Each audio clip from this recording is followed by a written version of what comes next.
মতো হত্যা করার পরে আর কোনো বিচারের দেশে হবে না, তাহলে তারা বিকাশ স্বর্গে আছে। বাংলাদেশের জনতা প্রত্যেকটি আগ্রাসন রুখে দেওয়ার জন্য ঐক্যবদ্ধ আছে। এখন থেকে সকল রাজনৈতিক দল, ছাত্র জনতা ঐক্যবদ্ধ রয়েছে। কোন ফ্যাসিস্ট সহ কেউ ভারতের পাছা দাবি আর করবে না। তাই ভারতকে স্পষ্ট হুঁশিয়ারি দিতে চাই, পরবর্তীতে যে কোনো পদক্ষেপ বাংলাদেশের বিরুদ্ধে নিতে গেলে 100 বার আপনারা ভাববেন।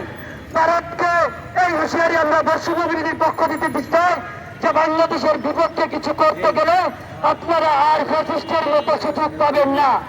তাই আমরা বাংলাদেশ থেকে বলতে চাই, দ্রুত সময়ে ধর্ষণ এবং হত্যার বিচার করেন, জ্বালানি সহ যত ধরনের নৃশংস হত্যাকাণ্ড সবগুলা বিচার করেন এবং বাংলাদেশের সাথে জনতার সাথে সুসম্পর্ক বজায় রাখেন। কোন ধরনের আধিপত্য বিস্তার করলে বাংলাদেশ বিন্দু পরিমাণ তা ছাড় দিবে না। এই বলে আমি আমার বক্তব্য শেষ করছি।